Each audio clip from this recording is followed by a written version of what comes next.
लिखा हुआ तो सब कुछ है, लेकिन आपका कर्म भी बहुत इम्पोर्टेंट है। आप ये सोच रहे हैं कि आपकी डेस्टिनी में एक बिलियनर बनना लिखा हुआ है और आप उसके लिए कुछ भी नहीं करेंगे, तो फिर उसका कोई मतलब नहीं है, आपको कुछ भी नहीं मिलेगा। आपको क्या लगता है, जैसे अगर वास्तु अलाइन नहीं होगा तो कई बार रिश्ते खराब होने के चांसेस भी बढ़ जाते हैं। रिश्तों में भी इसका बहुत ज्यादा असर पड़ता है अगर वास्तु सही नहीं है तो। साउथ वेस्ट में भी अगर किसी का बेडरूम है लेकिन उनका नॉर्थ वेस्ट अगर कटा हुआ है तो रिलेशनशिप में बहुत ज्यादा असर पड़ेगा। Do you think that planetary movements can change everything? बहुत हद तक प्लानिटरी मूवमेंट चेंज कर सकते हैं। मैं अगर किसी की कुंडली चेक कर रही हूँ और वहां पे दिख रहा है कि इस पर्सन के कुंडली में डिवोर्स है, तो डायरेक्टली बताना थोड़ा सा मुश्किल लगता है। Do you think that astrology is against love marriage?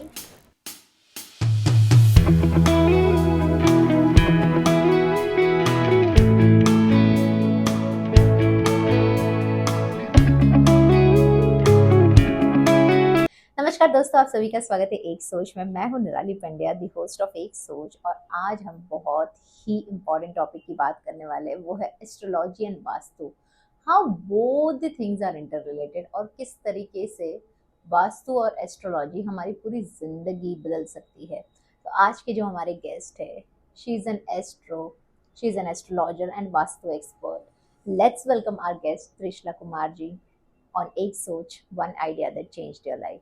नमस्कार Trishala ji, welcome to Ek Soch ji. Thank you. So it's a privilege to have you on this show. Thank you, मुझे भी बहुत खुशी है इस मंच पर आने की।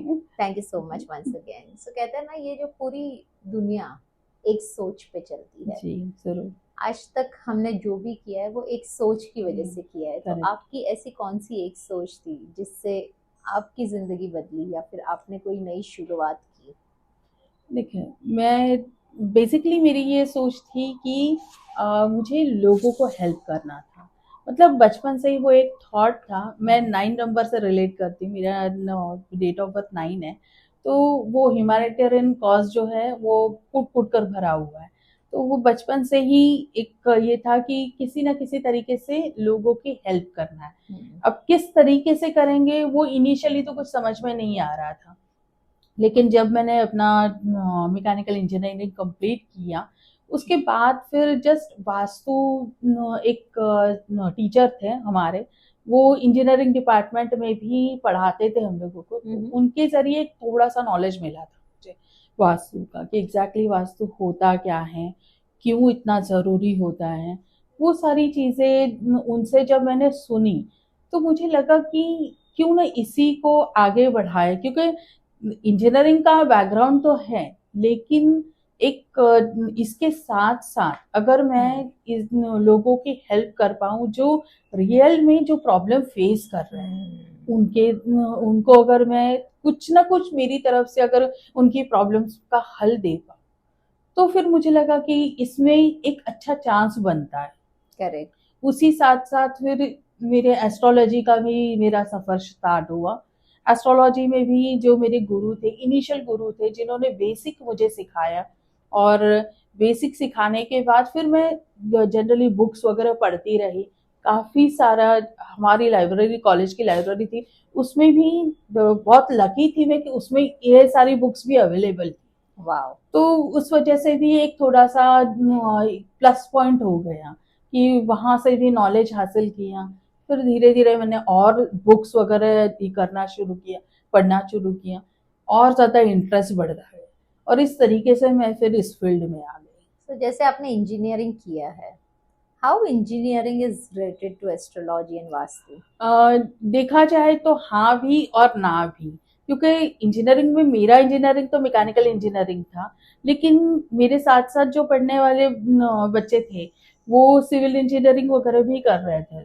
तो उनका एक जब कंस्ट्रक्शन वगैरह के इसमें जब आता था, तो और साइमल्टेनियसली मैं सर से भी बात करते रहती थी, तो वो हमेशा हम लोगों को एक बात बोलते थे, ये आपको जब कंस्ट्रक्शन आप कर रहे हैं उसी समय आप बहुत सारी चीजें अगर आप देख लेते हैं वास्तु के हिसाब से, तो आगे चल करके किसी को भी कोई प्रॉब्लम नहीं आएगी। लेकिन कोई भी इस बात को मानता नहीं है और आगे बढ़ता नहीं है। और फिर पूरा कंस्ट्रक्शन हो जाने के बाद फिर जब लोग एक्चुअल में परेशानी फेस करते हैं, तब जाके फिर वो लोग वास्तु कंसल्टेंट ढूंढते हैं। तो अगर आप बेसिक ग्राउंड से ही अगर इसकी शुरुआत करो, तो आपको किसी भी तरीके का कोई प्रॉब्लम नहीं मिलने वाला है। लेकिन वो होता नहीं है। तो फिर उसमें और उन लोगों से जब डिस्कशन, और मेरी ज्यादातर फ्रेंड्स जो थी वो सिविल इंजीनियरिंग बैकग्राउंड वाली थी, मैकेनिकल की थी, लेकिन वो ज्यादा उनके साथ में ज्यादा टच में थी। तो उस वजह से फिर उनके साथ बैठना, उनके साथ बातें करना, किस तरीके से सारा ओवरऑल डेवलपमेंट होता है वो देखना, वो सारी चीजें डिस्कशन में आती ही रहती। तो उससे एक कनेक्शन बन गया इसके साथ मेरा।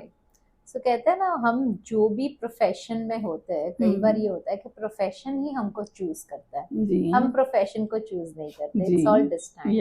अगर मैं डेस्टिनी की बात करूं, आए दिन मैं सुनती हूँ सब कुछ लिखा हुआ है, सब कुछ लिखा हुआ है।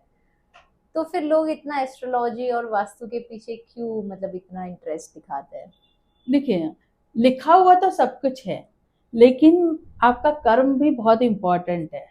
अगर आप ये सोच रहे हैं कि आपकी डेस्टिनी में एक बिलियनर बनना लिखा हुआ है और आप उसके लिए कुछ भी नहीं करेंगे, तो फिर उसका कोई मतलब नहीं है, आपको कुछ भी नहीं मिलेगा।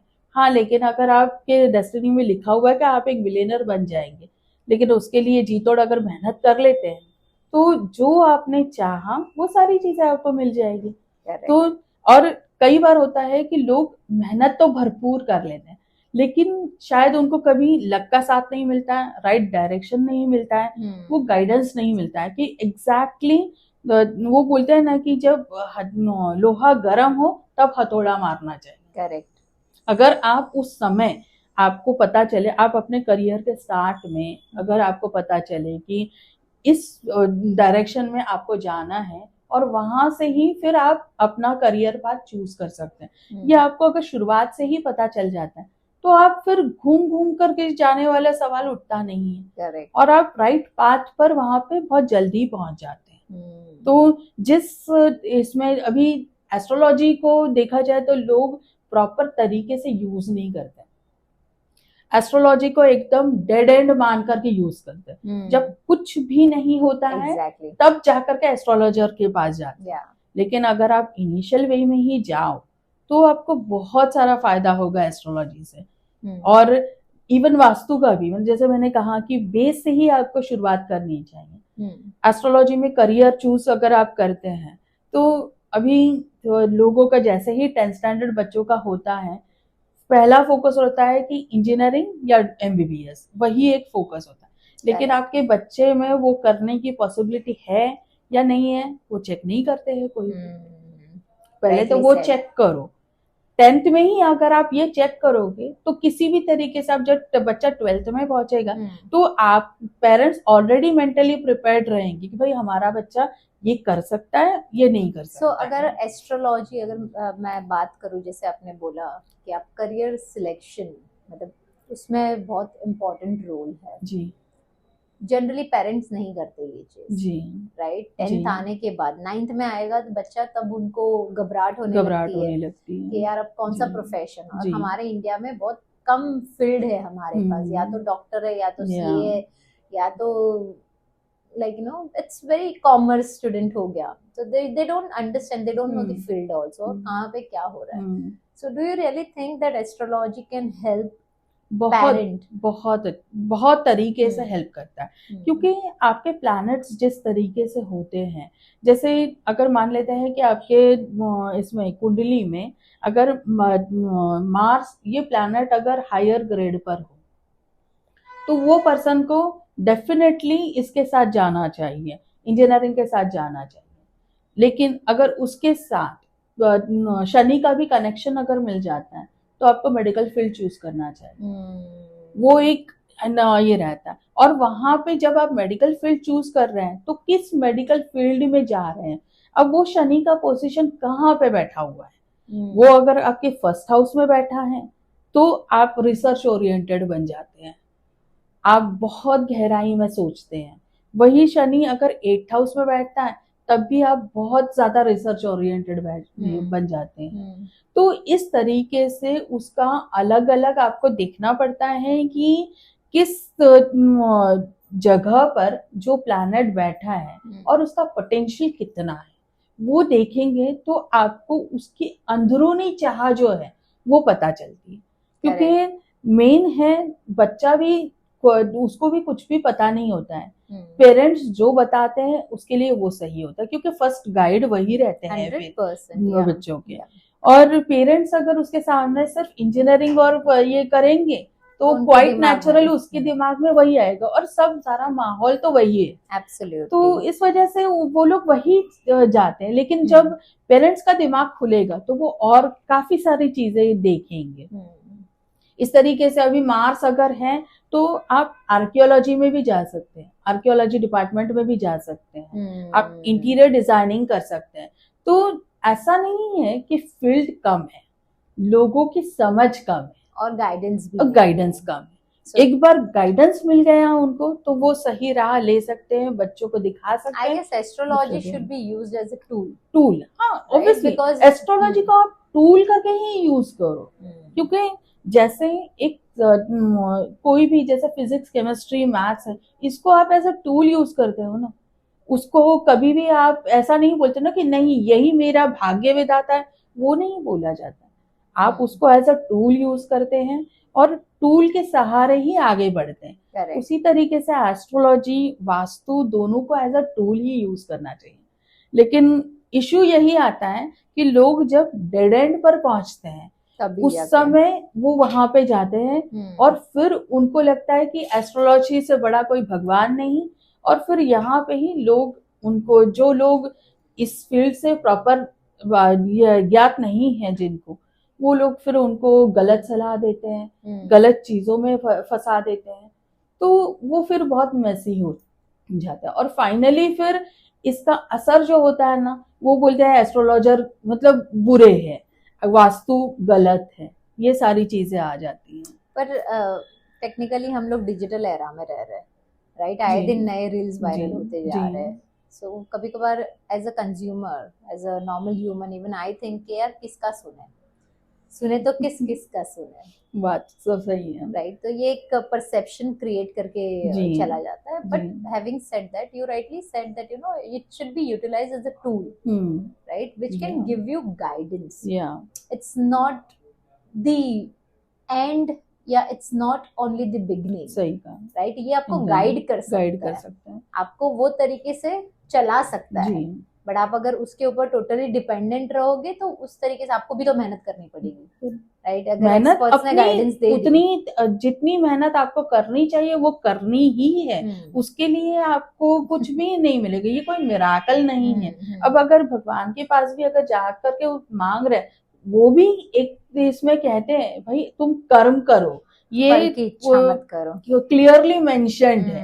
अब हम लोग इतना गीता और इसको मानते हैं, लेकिन हम सिर्फ पढ़ते हैं, उसको आजमाते नहीं है, हमारी डेली लाइफ में उसको एक्सेप्ट नहीं करते। बस पढ़ लिया और छोड़ हो गया। क्योंकि उसकी स्थापना हम मंदिरों में करते हैं, और जहाँ पे मंदिर आता है, भगवान आता है, लोग अपने दिमाग के दरवाजे बंद कर देते हैं, सिर्फ दिल का दरवाजा खोलते हैं जिसमें वो अपने भगवान से जुदा कुछ भी सोचना नहीं चाहते।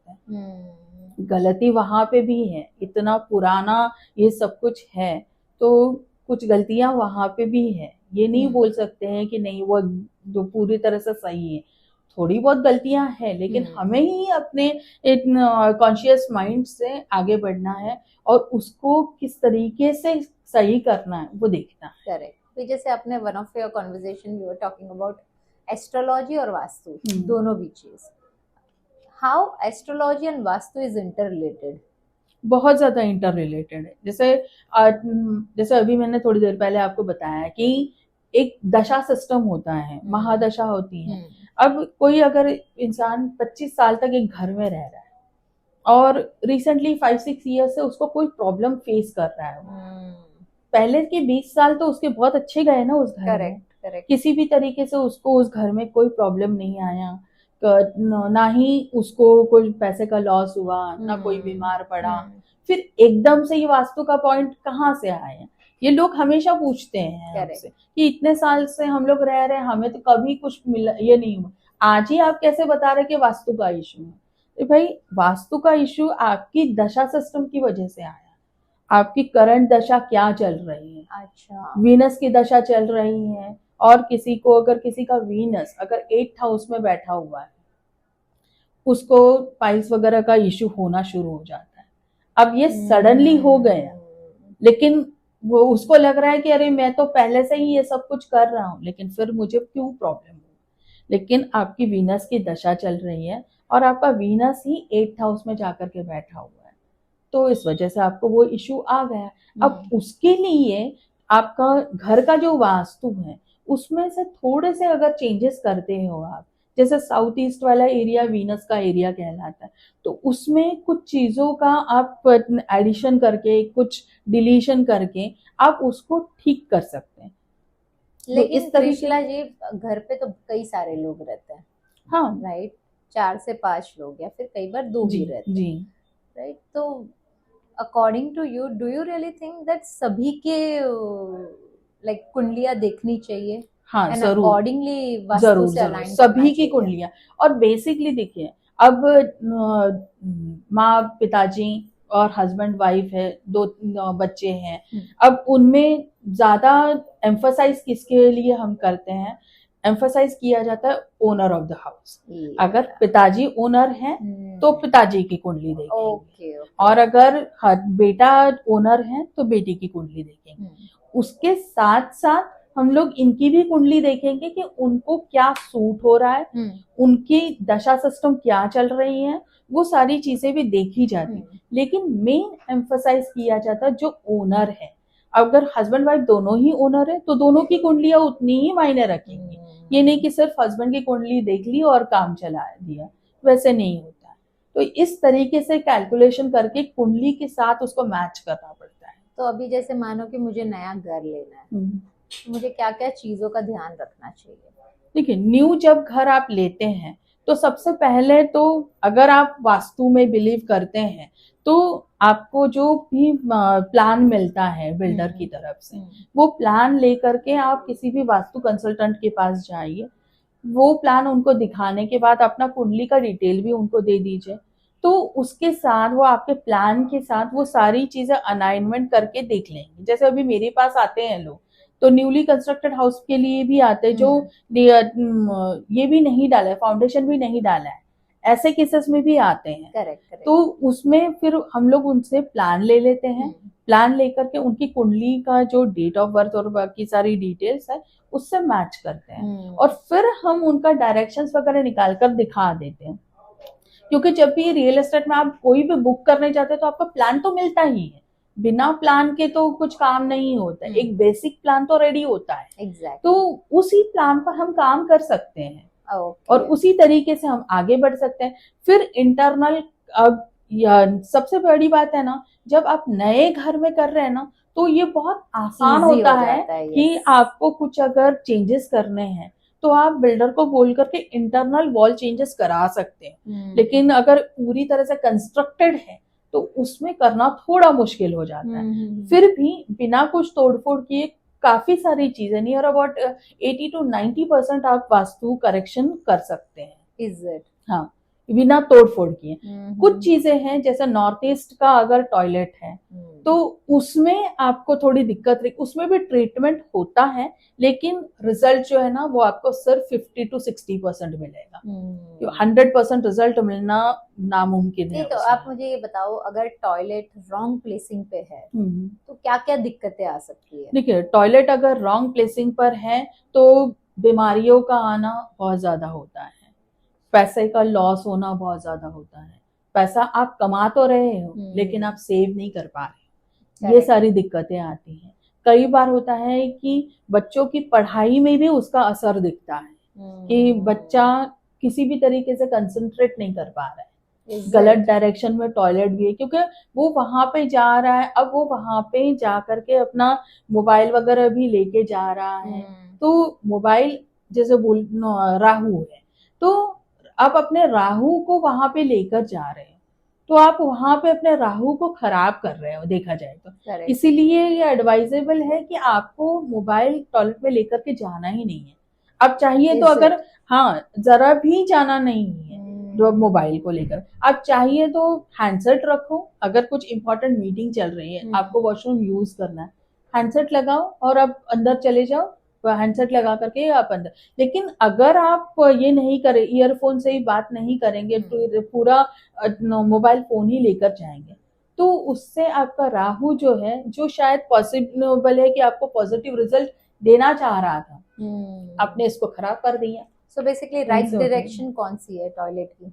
राइट डायरेक्शन आपको साउथ साउथ वेस्ट में 3-4 जगह पर आपको ये इसका मिल जाता है, लेकिन बेसिक प्लेसमेंट अगर देखेंगे तो साउथ वेस्ट और साउथ साउथ वेस्ट में ये हो जाता है, बेसिकली साउथ वेस्ट में। क्योंकि साउथ वेस्ट में अगर आप देखेंगे, क्योंकि इसमें कैसे होता है कि जो इसका साउथ वेस्ट का जो पार्ट है वो डिस्पोजेबल पार्ट होता है, तो वहां पे अगर आपका टॉयलेट है तो जो भी पार्ट है वो डिस्पोज हो रहा है, तो आपका घर में जो नेगेटिव एनर्जी आनी है वो नहीं आती। तो कई बार होता है कि साउथ वेस्ट वाला जो एरिया है वही पूरी तरह से ओपन है, बैल्कनीज है, बहुत बड़ी बड़ी बैल्कनीज है, तो उस केस में भी फिर नेगेटिव एनर्जीज आती हैं। भले उसको वहां पे टॉयलेट भी है, लेकिन उसके साथ अगर बैल्कनी है, बड़ी खिड़कियां हैं, तो भी आपको इश्यू आएगा। फिर उस केस में आपको या तो वो बैल्कनी बंद करनी पड़ेगी, पूरा क्लोज करना पड़ेगा, खिड़कियों को बंद करना पड़ेगा। और खिड़कियां अगर नहीं भी पूरी तरह से बंद कर सकते हैं तो भी आप पर्दे लगा करके उसका इश्यू कम करा सकते हैं, वो एक ऑप्शन होता है। तो हर जगह पर ऐसा नहीं है कि आपको पूरी तरह से डिमोलिश करना है, वैसा नहीं होता है। बहुत रेयर केस में आपको डिमोलिशन करना पड़ता है। वो जोन्स मतलब, हाँ, जोन्स जिस तरीके से रहेंगे, इम्पोर्टेंट 16 जोन्स रहते हैं, 32 देवतास रहते हैं, तो उन देवता के हिसाब से आपको हर इसका पोजीशन चेंज कर, सेटिंग करना पड़ता है position. Correct, so it's very important. अगर मैं बिजनेस की बात करूं, बिजनेस के लिए हाउ इम्पोर्टेंट इज वास्तु और एस्ट्रोलॉजी? बहुत ज्यादा, बिजनेस के हिसाब से भी, क्योंकि बिजनेस आप कैसे करते हैं, क्लाइंट्स जब तक आपके पास आएंगे नहीं तब तक आप बिजनेस नहीं कर पाएंगे। अब क्लाइंट्स आते हैं, कई बार होता है क्लाइंट्स आते हैं लेकिन पैसा नहीं देते हैं, तो आपका नॉर्थ जो जोन जो है वो खराब है, नॉर्थ वेस्ट वाला जोन भी अगर आपका खराब है, कटा हुआ है, तब भी इस तरीके का इश्यू आता है कि आप क्लाइंट तो आपके पास भरपूर आएंगे लेकिन कोई पैसा नहीं देगा, वो बस आपसे कंसल्टेशन लेंगे या प्रोडक्ट देखेंगे और चले जाएंगे। इस तरीके से भी होता है। तो जब प्रॉब्लम क्या है पहले तो वो देखना है, और उसके हिसाब से फिर डायरेक्शंस में कहाँ वो बैठ रहे हैं। वो कई बार क्या होता है ना, काम में डिलेज बहुत ज्यादा होता है, जैसे किसी ने नया लॉन्च किया, coming up with a new launch और अ न्यू प्रोडक्ट लॉन्च, कई बार नए लॉन्च के समय में डिलेज बहुत ज्यादा हो जाते हैं, तो फिर उनका नॉर्थ ईस्ट वाला एरिया देखना चाहिए, ईस्ट वाला और नॉर्थ ईस्ट वाला देखना चाहिए कि ये कैसे होता है कि ईस्ट वाला एरिया सूर्य का एरिया रहता है। अगर आपको कुछ अपॉर्चुनिटीज चाहिए तो वो एरिया आपको क्या दे रहा है, आपको वो सारी चीजें देखनी पड़ती है। तो इसमें यहाँ पे डिलेज होने का कारण क्या है कि वो एरिया जो है आपका या तो कटा हुआ है, बढ़ा हुआ है तो बहुत अच्छा है, लेकिन कटा हुआ है तो उसकी एनर्जीज आपके पास नहीं आ रही, नहीं एनर्जीज नहीं आ रही है, इस वजह से तो जो आपका काम ये हो रहा है, डिले होते जा रहा है, वैसे होता है।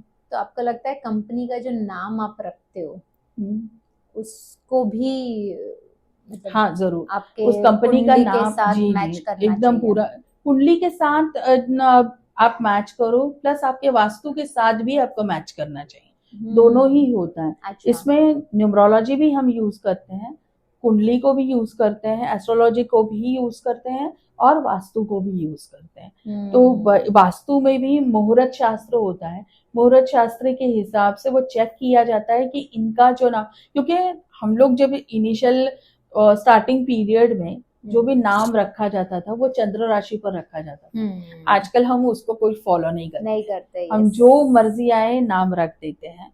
तो उस केस में क्या होता है कि वो नाम आपको सूट कर रहा है नहीं कर रहा है, तो वो सारी चीजें आपको देखनी पड़ती हैं। और चंद्र राशि में भी आपका जो नक्षत्र है, नक्षत्र में भी जो ये रहता है उसका जो जैसे च छ जो नाम के अक्षर है, उस पर आपको अपना नाम से ये करना चाहिए। अब यहाँ पे क्या होता है कि लोग इसके बारे में कुछ भी सोचते नहीं है। चंद्र राशि में क्या आया है, आपका शब्द क्या आया, तो वर्ड क्या आया है, वो देखते नहीं है। और फिर कोई भी अल्फाबेट उठा करके उस पर नाम रखा जाता है, जो सुटेबल, जो लगता है कि हाँ ये अच्छा है, मतलब तो उसके हिसाब से लगाते आपके हैं। कुंडली के हिसाब से आपके बिजनेस का नाम होना चाहिए। हाँ जरूर, एकदम राइट, जो आपको सूट करे। आपका कुंडली के हिसाब से, आपका जो न्यूमरोलॉजी और में बीएन और डीएन के हिसाब से, जैसे बर्थ नंबर जो है वो और डेस्टिनी नंबर, इन दोनों नंबर के हिसाब से भी वो घर आपको या जो भी बिजनेस नेम है वो सूट होगा नहीं होगा, वो सारी चीजें उसमें चेक करनी पड़ती। प्लस आजकल एक ट्रेंड बना हुआ है कि जो उठता है काफी सारी AR इस तरीके से बढ़ाते जाता है, तो उसमें भी आपको चेक करना चाहिए कि वो चीज जो अल्फाबेट्स आप बढ़ा रहे हैं, उस अल्फाबेट को आप कितना बढ़ा रहे हैं और वो क्या आपको उतना पॉजिटिव रिजल्ट दे पाएगा। क्योंकि जैसे मान लेते हैं कि ए किसी के इसमें, जैसे अभी मेरा खुद का नाम है जिसमें डबल ए और डबल आर है, तो डबल ए और डबल आर, इसका अगर आप ये देखेंगे तो उसमें इमोशंस का ये रहता है। मेरा काम जिस चीज से रिलेटेड, वो इमोशंस से रिलेटेड एग्जैक्टली। तो इस वजह से मेरे नाम में डबल ए डबल आर है। अब अगर किसी का इमोशन से रिलेटेड है ही नहीं काम, और उसने अगर वो नाम डाल दिया, उसमें अगर अल्फाबेट डाल दिया, तो वो किसी भी तरीके से उस इमोशंस के बहाव में ही बहता चला जाएगा। करेक्ट। तो काम नहीं कर पाएगा। अभी एक डॉक्टर है, उसको कभी इमोशनल नहीं होना चाहिए। हम जैसे अगर मैं वास्तु का काम कर रही हूँ, सामने वाला जो भी उसकी परेशानी है तो वो बता रहा है, तो मैं शांति से उसकी परेशानी सुन सकती हूँ, क्योंकि अंदर से अगर पर्सन इमोशनल है तो वो उतनी पेशेंस रखता है। करेक्ट। लेकिन डॉक्टर्स के पास वो पेशेंस नहीं रहता है, वो उतनी इमोशनली आपकी बात नहीं सुन सकते हैं। नाम अगर चेंज की बात करो, जैसे हम बात कर रहे हैं, आपने जो डबल आर आपने डाला हुआ है, कई सारे सेलिब्रिटीज जी, वो लोग ने भी कई सारे चेंजेस किए हुए हैं। जैसे आयुष्मान जी खुराना जो है, तो उनके इसमें डबल ए है। अजय देवगन के इसमें भी चेंज किया हुआ है उन्होंने भी, रितेश देशमुख ने भी चेंज किया हुआ है, और उनको उसका फायदा भी हुआ है।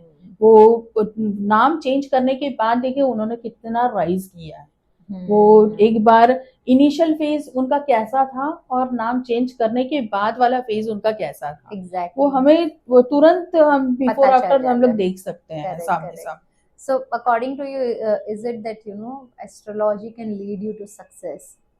हाँ जरूर, अगर कोई एस्ट्रोलॉजी की फील्ड में भी अगर आना चाहता है तो बेशक उसको आना चाहिए, बशर्ते उसका वो थिंकिंग होना चाहिए, वो एप्टीट्यूड होना चाहिए, और उसको सिर्फ एक टूल की तरह यूज करना चाहिए। मतलब अगर आप ये सोच करके आ रहे हैं कि नहीं इसमें बहुत सेलिब्रिटी से मिलेंगे, बहुत पैसा जनरेट होगा, तो फिर वो आप नहीं आए तो बेहतर है। लेकिन अगर आप किसी की जेन्युइनली हेल्प करना चाह रहे हैं तो फिर आपको जरूर आना चाहिए। अगर आप उतना इमोशनली किसी के साथ कनेक्ट हो सकते हैं, किसी की परेशानी देख करके आपको चाह रहे हैं कि हाँ उसकी परेशानी में मैं कुछ हेल्प करूँ, अपना एक कंट्रीब्यूशन दूँ, तो हम या इवन एस्ट्रोलॉजी फील्ड में आना है या नहीं आना है वो भी प्रेडिक्शन कर सकते हैं, वो भी बता सकते हैं कि कौन पर्सन एस्ट्रोलॉजी फील्ड में आ सकता है। और एक बात मेरे गुरु ने ही बताई थी कि हमेशा एस्ट्रोलॉजी, वास्तु, अकल्ट हमें चूज करता है, वो ऑटोमेटिकली होता है। आप खुद से बोल नहीं सकते कि आपको इस फील्ड में जाना है, वो ऑटोमेटिकली बचपन से ही आपके दिमाग में वो सारी चीजें चलती रहती है। करेक्ट। तो इस वजह से वो जब भी अगर ऐसा है और कंफ्यूजन है, बेसिकली कोई भी अगर पेरेंट्स को बताता है तो वो मतलब चौंक जाते हैं कि ये एस्ट्रोलॉजी फील्ड में कैसे जाए, या वास्तु के फील्ड में क्यों जाए, या न्यूमरोलॉजी वगैरह इसके फील्ड में क्यों जाए। तो हम लोग फिर उनको मैं जो उनको बताती हूँ कि आपका बच्चा इसमें काफी अच्छा है, वो अच्छी तरीके से इसको समझ सकता है। करेक्ट, दैट योर कुंडली कैन से, योर प्लैनेटरी। अच्छा, हम लोग कुंडली की बात कर रहे हैं, do you think that planetary movements can change everything? बहुत हद तक, बहुत हद तक प्लानिटरी मूवमेंट चेंज हो कर सकते हैं। लेकिन फिर आप अगर जैसे एक ये है कि किसी के कुंडली में डिवोर्स दिख रहा है, ये बहुत बड़ा ये रहता है। अब हमें भी, हमारे लिए भी बहुत मुश्किल होता है। मैं अगर किसी की कुंडली चेक कर रही हूँ और वहां पे दिख रहा है कि इस पर्सन के कुंडली में डिवोर्स है, तो अब डायरेक्टली बताना थोड़ा सा मुश्किल लगता है, क्योंकि वो ले भी नहीं पाते। हाँ, ले भी नहीं पाते हैं। तो फिर उस केस में मैं उनको जिस तरीके के जो रेमेडीज हैं वो मैं बताती हूँ कि आपको शादी के बाद इस तरीके से करना है। अगर कुछ प्रॉब्लम फेस, क्योंकि मैं डायरेक्टली कभी नहीं बोलती हूँ कि आपका डिवोर्स हो जाएगा या आप प्रॉब्लम फेस कर, हाँ ये जरूर बताती हूँ, जैसे दोनों कुंडली का भी अगर मैचिंग करना है तो आमतौर पर जो कुंडली मैचिंग होती है तो वो सिर्फ और सिर्फ बेसिक जो गुण मिलान जो बोलते हैं वही किया जाता है।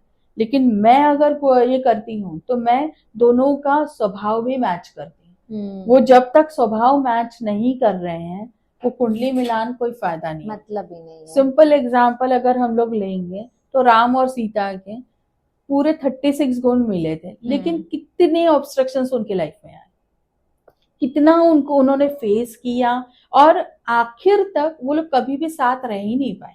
एग्जैक्टली किसी भी तरीके से हैप्पीली मैरिड लाइफ उनकी थी ही नहीं। तो फिर वो 36 गुण मिल करके भी क्या फायदा हो। लेकिन वहीं अगर दोनों का स्वभाव देखा जाता कि वहां पे इनका स्वभाव कैसा है, उनका स्वभाव लेकिन ये सारी चीजें क्या धीरे धीरे डेवलप हुई। इनिशियल फेज पर सिर्फ गुणों का मिलान किया जाता क्योंकि उस समय वही जरूरत है। आज के सिनारियो में हमें ये सारी चीजें, क्योंकि आज लड़कियां हर इसमें आगे बढ़ रही हैं, तो सबको करियर ओरिएंटेड भी हो रही है। किसको, कोई लड़की अगर करियर ओरिएंटेड है तो उसकी सोच जैसी है, उसके सोच के हिसाब से ही उसका पार्टनर होना चाहिए, तभी वो लड़की को उतना ये दे पाएगा। नहीं तो फिर अगर वो वैसे सोच रखता ही नहीं है, वो हमारे टर्म में बोलते हैं कंपेनियनशिप, तो वो अगर नहीं हो पा रहा है तो आपका गुण मिलान करके भी 36 गुण मिलान करके भी कोई फायदा नहीं होता। अगर सामने वाला आपको समझ ही नहीं रहा है तो कुछ फायदा ही नहीं है। सो हम डेस्टिनी की बात करते हैं, राइट? ये सारी चीजें डिस्टाइंड है, everything is destined. So do you think that it can be changed? हाँ, एक हद तक आप चेंज कर सकते हो। जैसे ये पूरी तरीके से ना आपके कर्मा पर भी डिपेंड होता है। इसका मैं एग्जाम्पल, सिंपल तौर पर एग्जाम्पल देती हूँ कि जैसे सावित्री और सत्यवान के केस में इतना ये था कि उसकी डेथ होनी ही होनी है। वो डेस्टिनी थी उसकी, ये भी डेस्टिनी थी उसकी कि सावित्री उसके जिसमें आएगी और उससे शादी हो जाएगी। लेकिन अब यहाँ पे सावित्री का अपना कर्म था कि उसने सत्यवान को बचाया। अगर वहां पे सावित्री बोलती कि मतलब वो अगर ये करती कि ठीक है, वो रोने लगती, गाने लगती और ये छोड़ देती हर चीज को, तो फिर क्या सत्यवान बच पाता। लेकिन उसके अपने वो कर्म थे जिसकी वजह से उसने इसको वापस ले, अपने पति को वो वापस लिया है। तो वहां पे आपको कर्म बहुत ज्यादा इंपॉर्टेंट है। डेस्टिनी में जो भी लिखा है आप उस डेस्टिनी को अपने कर्मों से चेंज कर सकते हैं। अभी ये भी प्रेडिक्शन होता है कि कोई अगर किसी का मतलब गलत चीजों में जा रहा है, कुछ अगर किसी के हाथ में एक्सट्रीम अगर किसी का मर्डर वगैरह भी लिखा हुआ है तो वो भी चेक करके बताया जा सकता है। वो बताया जा सकता है। हाँ, लेकिन वो क्या है कि हम इसको पूरी तरह से उजागर नहीं करते हैं, बताते नहीं। हमें पता चल जाता है लेकिन उनको बताते नहीं है, क्योंकि अननेसेसरी इवन डेथ का भी है, तो वो भी सामने वाला कितने समय तक रहे, वो डेथ का ये हमें पता चल जाता है लेकिन हम किसी को भी बताते नहीं। वो हमारे तक ही रहता है और आगे चलकर हाँ ये है कि उसको अलर्टनेस देते हैं कि भाई आने वाला समय तुम्हारे लिए थोड़ा खतरनाक है, तुम उसी हिसाब से चलो या थोड़ा बच के रहना, एक्सीडेंट्स वगैरह हो सकते हैं, इस तरीके से हम बताते हैं। लेकिन प्योरली ये नहीं बोलते कि भाई, क्योंकि जो इंसान अगर 2 साल में जाने वाला है वो बता देने से वो तुरंत चला जाएगा, फायदा क्या होगा? कम से कम जो जितना साल उसको जीना है उतना तो जीने दो, हंसी खुशी जीने दो। तो करेक्ट। इसलिए मेरी तरफ से मैं तो कभी भी, और मोस्ट प्रोबेबली जितने भी एस्ट्रोलॉजर्स हैं, जितने लोगों को मैं जानती हूँ, वो तो कभी इस तरीके का बताते नहीं हैं। Correct correct. So it's important no as an expert also कि आप एक तरीके से कितने वो हद तक बताओ बताओ और और कितने हद तक वो बात वार्न सही कर है। दो, वार्न कर दो। क्योंकि अभी अगर हमने बता भी दिया, हम चेंज तो नहीं कर सकते ना। उसकी डेस्टिनी में अगर उतना ही है तो हम चेंज, वो डेस्टिनी तो चेंज नहीं कर सकते। तो अगर हम ये एक्सपर्ट्स की हम बात करें तो जो हमारी इंडिया की दशा है या फिर जो वॉर हो रहे हैं, कई सारे एस्ट्रोलॉजिस्ट, जो कितने सारे एस्ट्रोलॉजिस्ट एक्सपर्ट, इन्होंने प्रेडिक्ट किया हुआ था दैट यू नो ये समय पे वॉर होने वाली है, राइट। सो अगर मैं 2026 गोइंग फॉरवर्ड की बात करूं तो किस तरीके से हम इसको वॉर फ्री देखते हैं? देखिए, वॉर तो अभी थोड़ा और दूर तक कंटिन्यू चलेगा, क्योंकि जिस तरीके का अभी, ऐसे भी ये साल मार्च से रूल हो रहा है, तो इसमें और इसी वजह से इसी साल में ये सारी चीजें निकल करके आई। तो यहाँ पे ये कंटिन्यूशन होगा। अब 2-3 महीना और होगा, धीरे धीरे धीरे धीरे इसका दायरा थोड़ा कम हो जाएगा, लेकिन और 2-3 महीना हम लोगों को ये बर्दाश्त करना पड़ेगा। नियर अबाउट अक्टूबर तक या सितंबर अक्टूबर तक ये खींचेगा। उसके बाद फिर वो साइडलाइन हो जाएगा। तो 2019 से लेके 2026 तक जी हमने, हमारे बच्चों ने बहुत सारी चीजें देखी हैं, लॉकडाउन से लेके राम जी की स्थापना से लेके सारी चीजें, like you know everything was open. इनको सारी चीजें पता है कि कब कहाँ बॉम्ब ब्लास्ट हुआ, कब क्या होने वाला है, किस तरीके से होने वाला है। सो अभी नए जनरेशन्स को लेके अगर मैं बात करूँ, how important is for us being a parent to know their kundlis या फिर aligned their thought process with our predictions? Important तो बहुत ज्यादा है। अगर आपको पहले से अगर थोड़ा सा एक अंदेशा होता है कि हाँ भाई आगे आने वाली सिचुएशन सही नहीं है, तो आप अपने आप को थोड़ा संभल करके चलो। अभी जैसे किसी के कुंडली में है कि कमिंग ईयर्स में कुछ एक्सीडेंट वगैरह होना है, तो उसी को बताया जा सकता है कि भाई जो भी गाड़ी चलाओगे सेफ लिमिट में तुम्हें गाड़ी चलानी है। वो एक हमेशा होता है। हम लोग, मैं जैसे अभी प्रेडिक्शन देती हूँ तो हर बार किसी का भी इस तरीके से दिखता है तो मैं क्लियरली उनको बोलती हूँ कि आने वाला समय थोड़ा सा ये खराब है, आपको थोड़ा अपने आप को बचा करके चलना है, हेल्थ वाइज भी, और अगर ट्रैवलिंग वगैरह कर रहे हैं तो उसके वाइज में। अब इसमें बाकी सारी चीजें आती है, जैसे यंत्र वगैरह आता है, तो यंत्र भी हम लोग देते हैं, मैं देती हूँ यंत्र वगैरह। उससे भी आपका प्रोटेक्शन वगैरह मिलता है। लेकिन क्या, यंत्र को किसी भी तरीके से आप यूज नहीं कर सकते, उसको प्रॉपर तरीके से आपको यूज करना पड़ता। तो मेरी तरफ से तो मैं हर उनको प्रॉपर बताती हूँ कि कैसे यूज करना है, क्या उसका किस तरीके से उसको ये करना पड़ता है, जैसे क्लेंजिंग है, और प्लस जो पूजा, एक बेसिक पूजा उसकी जो रहती है वो करनी पड़ती है। तो वो किस तरीके से करना, क्योंकि आप वो खुद के लिए कर रहे हैं तो आपको वो सारी चीजें करनी ही है, तो वो हम बता देते हैं उनको। 2026 में अगर सारी राशियों की मैं बात करूँ, तो कौन सी राशि के लिए बहुत ज्यादा अच्छा है ये समय? देखिए, ये समय अभी कन्या राशि के लिए बहुत ज्यादा अच्छा है। ये मतलब काफी सारे लोगों ने ये बात बोली है, लेकिन ये समय लिटरली कन्या राशि के लिए काफी ज्यादा अच्छा है। उन लोगों का, जैसे सैटर्न जिस तरीके से शिफ्टिंग हो रहा है, तो उस सैटर्न की वजह से, और मर्क्यूरी का शिफ्टिंग जिस तरीके से हो रहा है, मर्क्यूरी का ट्रांसिट वगैरह भी हो रहा है, तो उस वजह से कन्या राशि के लिए गोल्डन चांसेस धीरे धीरे डेवलप होते जा रहे हैं।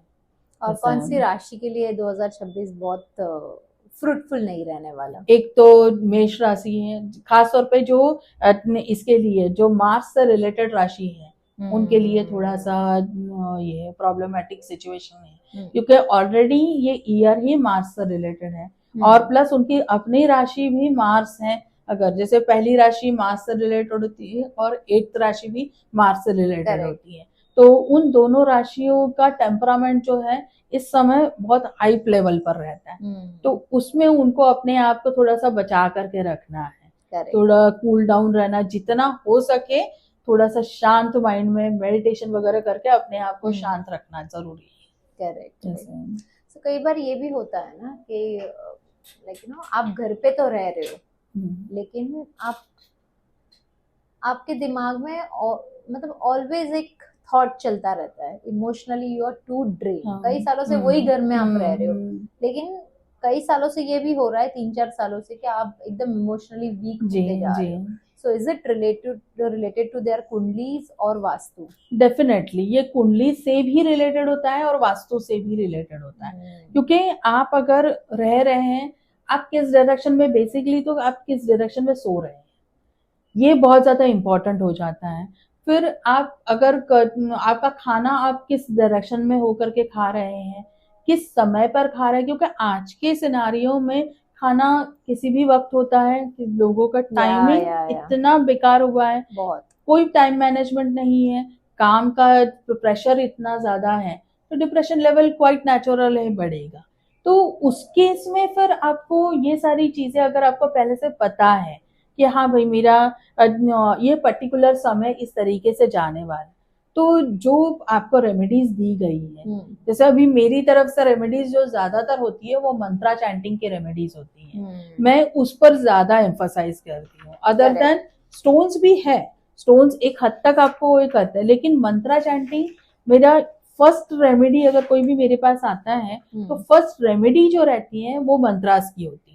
मैं लगभग महीना 1.5 महीना उनको मंत्रा चैंटिंग के लिए ही बोलती हूँ।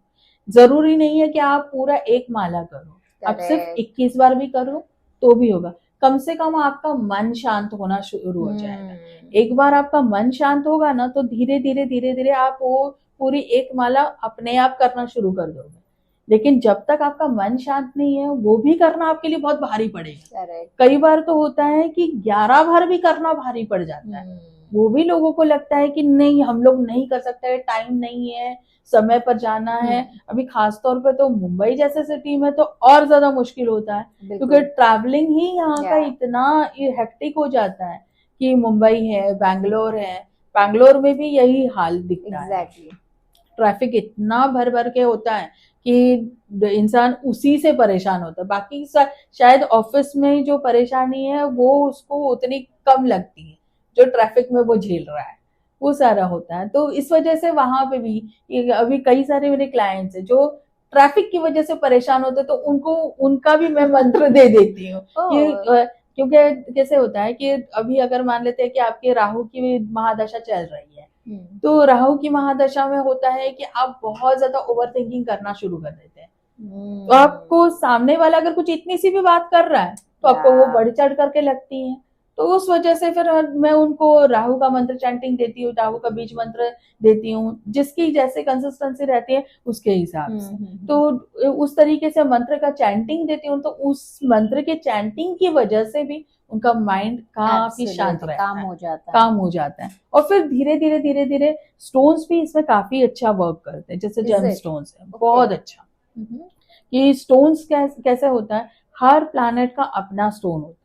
अब इनिशियली जब आपने मंत्र चैंटिंग कर लिया, एक तरीके से ये होता है कि जैसे आप किसी डिप्रेशन के लिए डॉक्टर के पास जा रहे हैं, तो डॉक्टर क्या करते हैं, पहले आपका डिप्रेशन सप्रेस करने के लिए आपको नींद की दवा देते हैं। करेक्ट। वो दवा देने के बाद थोड़ा सा आपका माइंड थोड़ा काम हो जाता है, उसके बाद एक्चुअल डिप्रेशन की दवा दी जाती है। तो उसी तरीके से ये भी है कि मंत्रा चैंटिंग से आपका माइंड कामनेस में आ जाता है, और उसके बाद फिर आप जब स्टोन्स पहनते हैं तो उस स्टोन की ऊर्जा को एक्सेप्ट करने के लिए आपकी बॉडी रेडी हो जाती है। तो वो एक माइंड ब्लोइंग असर पड़ता है लोग। लेकिन अगर स्टार्टिंग में ही अगर जेमस्टोन्स पहने ना, तो फिर वो एक पहले से ही उस डिप्रेसिव मोड में है, वो बोलेगा तो ये मैंने स्टोन पहना है लेकिन अभी तक असर नहीं हो रहा है, अभी तक कोई असर ही नहीं हो रहा, क्योंकि बार बार वो वही सोच रहा है असर क्यों नहीं हो रहा है, असर क्यों नहीं हो रहा है।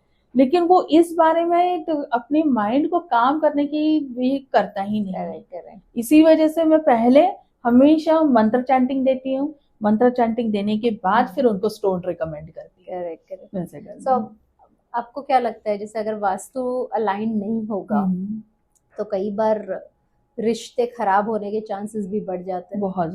बहुत ज्यादा रिश्तों में भी इसका बहुत ज्यादा असर पड़ता है अगर वास्तु सही नहीं है तो। जैसे साउथ वेस्ट में भी अगर किसी का बेडरूम है लेकिन उनका नॉर्थ वेस्ट अगर कटा हुआ है तो रिलेशनशिप में बहुत ज्यादा असर पड़ेगा। ओके। रिलेशनशिप में आप वो अट्रैक्शन, क्योंकि नॉर्थ वेस्ट वाला जो एरिया है वो अट्रैक्शन डेवलप करता है। अभी अगर आप एक दूसरे के प्रति, अगर हस्बैंड वाइफ एक दूसरे के प्रति अट्रैक्टेड ही नहीं है तो वो कितना भी साथ रहे कोई फायदा नहीं होता। एग्जैक्टली। तो उनका वो वाला बहुत ज्यादा हेल्प करता है अगर आप उसको करेक्ट कर लेते हैं। सो हम वास्तु की बात कर रहे हैं, हमको तो पता ही नहीं रहता है कि वास्तु किस तरीके से हमारा घर अलाइन कर सकता है, या फिर कितने जोन्स होते हैं और कौन से जोन को हमको कंसिडर करना चाहिए। तो सबसे ज्यादा कॉमन मिस्टेक बेसिकली लोग क्या करते हैं? ठीक है, कॉमन मिस्टेक्स में एक तो नॉर्थ ईस्ट वाला इशू रहता है। नॉर्थ ईस्ट में या तो टॉयलेट रहेगा या तो फिर लो लाइन एरिया रहेगा नॉर्थ ईस्ट वाला। फिर गलत तरीके से नॉर्थ ईस्ट में पानी का, नॉर्थ ईस्ट में अगर आप पानी देते हो तो काफी अच्छा है लेकिन ओवरहेड टैंक अगर आप दे रहे हैं तो उसमें गड़बड़ है। तो इस तरीके से वो सारी चीजें आपको देखनी पड़ती हैं। साउथ वेस्ट में भी अगर आपका टॉयलेट है बना हुआ, लेकिन साउथ वेस्ट में अगर आपका एग्जैक्टली साउथ और साउथ वेस्ट में आपका बेडरूम भी आ रहा है तो उसमें फिर आप किस तरीके से, किस पोजीशन पे आपका सोना हो रहा है। साउथ की तरफ अगर आप सिर करके सो रहे हैं या नहीं सो रहे हैं तो वो सारी चीजें देखनी पड़ती है। अगर आपका वो सारी चीजें अलाइंड है तो ऑटोमेटिकली आपकी प्रॉब्लम्स खत्म हो जाती हैं। कई बार होता है वो लोग बोलते हैं ना कि हम लोग इस पहले जिस घर में रहते थे वहां पे हमारा किसी भी तरीके का कुछ ग्रोथ नहीं होगा, इस घर में आने के बाद हमारा बहुत ज्यादा ग्रोथ हो गया। तो वो ग्रोथ इसी वजह से होगा कि आपका कुंडली और ये आपका घर जो है वो अनजाने में ही मैच हो गया। वो आपने खुद नहीं किया लेकिन वो अनजाने में ही मैच हो गया। करेक्ट। तो उस वजह से आपको उसका पॉजिटिव रिजल्ट मिल रहा है। और कई बार होता है कि वो पहले कुछ ग्रोथ काफी ज्यादा था लेकिन यहाँ पर आकर के पूरी तरह से खत्म हो गया, रिलेशनशिप में बहुत ज्यादा इश्यूज आने लगे हैं। तो वैसे केसेस में फिर वो उनका वास्तु खराब है ये दिखाई देता है। Correct. और जब हम चेक करते हैं तो चेक करने से ही एग्जैक्टली पता चल जाता है। और जितने आप डिटेल में डायरेक्शंस को एनालाइज करते हैं उतनी ही डिटेल में आपको, जैसे 81 पदविन्यास से वास्तु का पूरा काम किया जाता है। तो अगर आप 81 पदविन्यास से हर देवताओं का प्लेसमेंट किस तरीके से है वो सारी चीजें अगर आप देख रहे हैं उसमें फिर ओवरऑल आपका जितना भी एनर्जी है वो एनर्जी बैलेंस हो जाता है। Correct. और आपको एंड रिजल्ट अच्छा ही मिलता है। इट्स ऑल अबाउट एनर्जीज ना, क्योंकि सही दिशा से सही एनर्जी आना भी मेन पॉजिटिव एनर्जीज को लाना है आपको। अगर पॉजिटिव एनर्जीज आपके इसमें है लेकिन उसको कहीं ना कहीं से तो खींच करके आपको अपने घर के लिए लाना होगा ना। बाहर तो बिखरी पड़ी है एनर्जीज लेकिन उनको आपके घर की दिशाओं के साथ अगर इनकॉर्पोरेट करना है तो आपको कुछ ना कुछ उसमें ये करना पड़ेगा। और कई बार होता है कि डायरेक्शंस अगर गलत है, कुछ गलत डायरेक्शन पर कुछ गलत बना हुआ है तो वो ड्रेन करती है एनर्जीज। आ तो रही है एनर्जीज लेकिन उसको आते के साथ उसको ड्रेन कर देती है तो आपको रिजल्ट मिलता नहीं है उसका। Correct. So it's very important कि सारी चीजें प्रॉपर अलाइंड हो। तो हम वास्तु और एस्ट्रोलॉजी की बात कर रहे हैं। अभी आए दिन रिश्ते ज्यादा टिक नहीं पा रहे हैं, राइट? लोग लव मैरिज कर रहे हैं लेकिन लव मैरिज भी नहीं टिक पा रहे, ना अरेंज मैरिज टिक पा रहे। तो अगर मैं कुंडली के हिसाब से देखूं तो लव मैरिज जो कर रहा है बंदा वो तो प्यार में इतना इन्वॉल्व है कि वो कुंडली वगैरह मैच नहीं करता है। सही बात है। तो do you think that astrology is against love marriage? नहीं, एस्ट्रोलॉजी उल्टा मैं तो बोलूंगी कि हम लोग प्रेडिक्ट करते हैं कि इस बंदे का लव मैरिज ही होगा। अच्छा। वो बहुत सारी कुंडलियां मेरे पास आती हैं और उनमें काफी सारी बार दिखता है कि ये अरेंज मैरिज में ना बिलीव करता है ना ये कर पाएगा। इसका अगर अरेंज मैरिज होगा तो प्रॉब्लम करेगा लव मैरिज होगा तो ही ये इसकी शादी टिक पाएगी, वैसे भी होता है। ओके तो इस तरीके से अगर आप देखेंगे, और लव मैरिज में भी जो पर्सन है, अभी लड़का और लड़की दोनों की ही कुंडलियों को देख करके उसके जो भी नेगेटिव ट्रेट्स हैं वो उसको समझाना जरूरी है कि भाई ये देखो ये ऐसा है और ये ऐसी है, तुमको अब इसको एडजस्टमेंट, क्योंकि मैरिजेस काफी हद तक एडजस्टमेंट पर चलते हैं। 100% अब लव मैरिज हो चाहे अरेंज मैरिज, yeah. बिना एडजस्टमेंट आप नहीं चला सकते। इट्स अ वर्क है। और जब तक आप, और ये एक दिन की बात भी नहीं है, ना ही 1 साल की या 2 साल की बात है, आपको कंसिस्टेंसी इसके लिए काम करना पड़ता है, तब जाकर के वो मैरिजेस टिकती हैं। नहीं तो कोई भी मैरिज टिकेगा ही नहीं। और आजकल हम लोगों में वो पेशेंस रहा नहीं है। वो मैरिज को वर्क करने के लिए जो पेशेंस चाहिए, ना लड़के में वो पेशेंस रहता है, ना लड़की में वो पेशेंस रहता है। तो वो पेशेंस, अब अगर हमारे पास जब भी कुंडली आती है मैचिंग के लिए भी, जो दोनों के ही ट्रेट्स हम सामने रख देते हैं, तुम्हें ये एक्सेप्ट करना ही होगा, इसमें एक्सेप्ट करके ही आगे बढ़ना होगा, तभी ये शादी टिकेगी।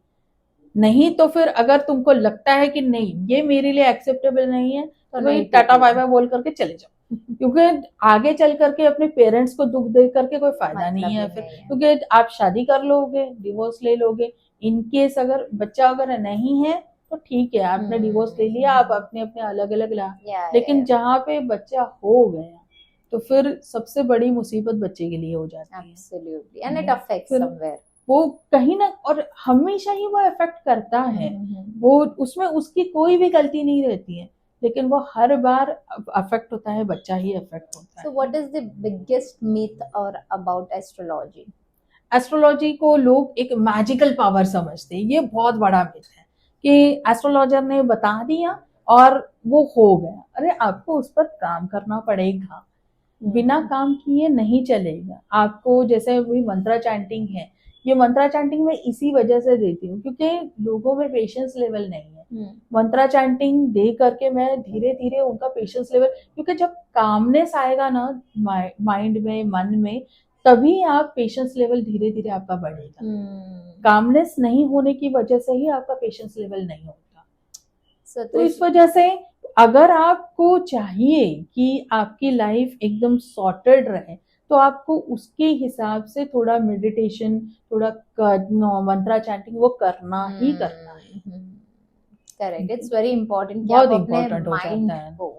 Basically it's all mind game, right? अपने माइंड को बैलेंस आउट करके चलो, और उसको माइंड को शांत रखने के लिए कई सारी चीजें स्पिरिचुअली अलाइन करके करनी पड़ती जी। Thank you so much. We had wonderful conversation. It was very candid. Also, I would want you to share one tip जो डेली प्रैक्टिसेस के लिए लोग यूज कर सकते हैं। ठीक है, डेली प्रैक्टिसेस में मैं तो कहूँगी कि आप एक थोड़ा सा 10 मिनट का मेडिटेशन भी अगर आप करते हैं, भले, क्योंकि हम इस बैकग्राउंड से आते हैं ना कि हमें मंत्रास वगैरह उतना बोलना नहीं अच्छा लगता, तो इनिशियल फेज पर अगर आप किसी एस्ट्रोलॉजर के पास जा रहे हैं, वो अगर कुछ मंत्रास दे रहे हैं, तो उसको बस टाइम पास समझ करके छोड़ना नहीं है, उसको आपको करना ही करना है। और अगर आप नहीं भी जा रहे किसी एस्ट्रोलॉजर के पास या वास्तु कंसल्टेंट के पास, तो भी अगर थोड़ा 10 मिनट का टाइम भी आप अपने लिए मेडिटेशन के लिए निकालते हैं, मॉर्निंग का जो समय है उसके लिए भी निकालते हैं, तो भी काफी सफिशिएंट है आपके लिए। क्योंकि मेन है हमारे अभी जो लाइफ है वो इतना हेक्टिक लाइफ है ना कि हम उसमें अपने आप को कहाँ सेट कर रहे हैं ना, हमें वही समझ में नहीं आता। तो इसलिए वो जो टाइम है वो सिर्फ आप अपने आप के लिए दो। वो जो मान लेते आपके बच्चे भी हैं, माँ पिताजी भी हैं, लेकिन वो 10 मिनट का समय ना सिर्फ और सिर्फ आप अपने लिए लगा लो, अपने खुद के लिए निकालो। वो ये भी हो सकता है कि कोई आपको बोले कि भाई कितना स्वार्थी है ये, लेकिन वो स्वार्थ करना बहुत जरूरी है। वो अपने लिए थोड़ा सा समय निकालना बहुत, क्योंकि आप हर बार, खासतौर पे ये होता है हाउसवाइफ्स के साथ कि वो अपने लिए जरा भी समय नहीं निकालती हैं। वो पूरी तरह से सुबह 5 बजे अगर वो जागेंगी तो रात तक 12-1 बजे तक उनका कंटिन्यू काम चलता रहता है। और उनके काम को भी इतना ये किया जाता है, सेकंड ग्रेड का माना जाता है कि फिर तो किसी भी तरीके से उनको वो उनकी जो क्रेडिबिलिटी है उन वो मिलती ही नहीं है। Correct correct. तो इस वजह से उनको खुद को भी ये सोचना चाहिए कि हमें अपने लिए थोड़ा समय निकालें। नहीं बिल्कुल, इट्स वेरी इंपॉर्टेंट कि 10 बहुत मिनट्स ज्यादा 10 मिनट जो आप बोल रहे हो वो अपने लिए निकालो तो पूरा दिन आपका सही जाएगा। आप चाहिए तो उसमें कोई बुक पढ़, अगर लगता है आपको कि बुक्स अच्छा लगता है, बुक पढ़ो, 10 मिनट के लिए ही पढ़ो, बुक पढ़ लो, कोई गाना सुनना है गाना सुनो, डांस करना है डांस कर लो, वो सिर्फ समय आपके खुद के लिए होना चाहिए। क्योंकि अभी मैं जैसे सुबह जागूंगी तो मैं भी वही करती हूँ, मेरी भी बेटी है तो उसको साइडलाइन करके वो मैं 10 मिनट के लिए मैं उसको बोल देती हूँ, बेटा ये मेरा टाइम, मेरा मी टाइम है, वो मुझे अपने लिए यूज करना है। जब तक वो मैं नहीं करूंगी मैं खुद भी फ्रेश फील नहीं करती। और ये बच्चा भी इम्बाइब कर रहा है, हाँ, है ना, कि अपने आप को अपने समय आप के लिए देना। वो मैं उसको भी बोलती हूँ कि Exactly. तुम भी अपने आप को समय देना शुरू करो। तो अपने आप के बारे में जो भी तुम्हारा फ्यूचर प्लान है उसके बारे में सोचो, तुम्हें आगे क्या करना है वो सोचो, उसके बारे में जितना हो सके एक बार अगर एक 10 मिनट के लिए भी अगर तुमने सोचना शुरू किया ना तो फिर तुम्हारे लिए क्लैरिटी आना शुरू हो जाता है। बिल्कुल बिल्कुल। तो वही एक मेरा टिप है कि कम से कम 10 मिनट तो आप अपने आप के लिए निकालो और मेडिटेशन करो। मेडिटेशन एक बहुत एक मतलब बेस्ट दवा हो जाती है इसके लिए। So thank you so much, Trishla ji. We had very candid conversation. One last message for एक सोच प्लेटफॉर्म। एक सोच प्लेटफॉर्म मुझे मतलब काफी अच्छा लगा है। ये इस तरीके का प्लेटफॉर्म हमें और ज्यादा होना चाहिए, क्योंकि इस तरीके के प्लेटफॉर्म जब नहीं होते हैं तो हम अपनी बात कहाँ रखेंगे, मेन वो है। तो और भी इस तरीके का प्लेटफॉर्म अगर होते जाता है तो अपनी बात रखने के लिए और लोगों को अपनी बात समझाने के लिए, क्योंकि ये सारी जैसे एस्ट्रोलॉजी और वास्तु है ना, इसके मिथ्स बहुत ज्यादा तो जब ये इसके बारे में मुझे पता चला, मैंने आपके पहले वाले वीडियोस भी देखे थे तो उसमें भी मुझे काफी अच्छा लगा। तो मुझे लगा कि नहीं चलो इस प्लेटफॉर्म पे मैं अपना दिल खोल करके बात कर सकती हूँ, जिससे मैं अपने आप को एक्सप्रेस करूँ और बताऊं कि भाई जो लोग आपको फंसा करके जा रहे हैं तो हर जगह पर वो आपको फंसाने वाले नहीं मिलेंगे। राइट गाइडेंस के तरफ जाओ आप और right solutions low. Everything is not real, right? We are staying in a real world. वही होता है, 30 सेकंड 30 सेकंड वर्ल्ड और उसी 30 सेकंड में हम जीते भी हैं, पूरी जिंदगी उसी में गवा भी देते हैं, लेकिन ये नहीं सोचते हैं कि उस 30 सेकंड के पीछे कितनी मेहनत लगी है, वो कोई नहीं सोचता है। तो वही बेसिकली वो सोचना बहुत जरूरी होता है।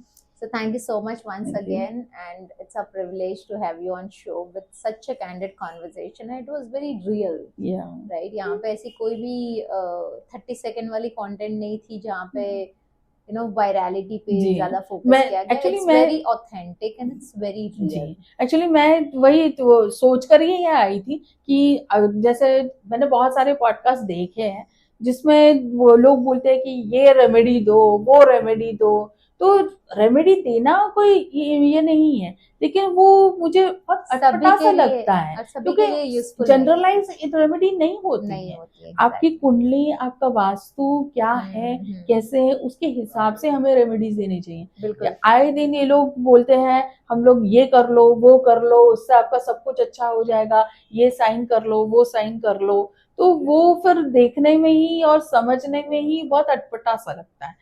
इसलिए मैं सोच करके ही आई थी, अगर मुझे ये बोला जाता तो मैं सीधा मना कर दूंगी कि नहीं, मैं नहीं ऐसा कुछ नहीं करूंगी। नहीं बिल्कुल, I mean this platform is to be very real and very authentic. तो मेरे जितने भी गेस्ट आए उन्होंने क्लियरली बोला है कि निराली सारी रेमेडीज है ना कैन नॉट बी जनरल। जो आपको सूट करेगा वो शायद दूसरों को नहीं करेगा, और जो दूसरों को करेगा आपको नहीं करेगा, तो उसके लिए आपको एक्सपर्ट के पास जाना पड़ेगा, आपको अपना समय डालना पड़ेगा। So thank you so much once again, and to all the viewers, guys, stop being in that 30-second trap जहाँ पे आप सोचते हो कि आपका नसीब बदल देगा। नहीं बदलेगा। आप कितनी भी कोशिश कर लो, जब तक आप एक्सपर्ट्स के पास एस्ट्रोलॉजी, वास्तु, न्यूमरोलॉजी, ये सभी के लिए एक्सपर्ट्स है। It's a science, it's a math, it's a calculation. Okay, prediction happens, but for real, you need to go and meet experts. So thank you so much once again. Do watch the entire episode. Sit with pen and paper, because you might get a lot and lot of information which is very good for you.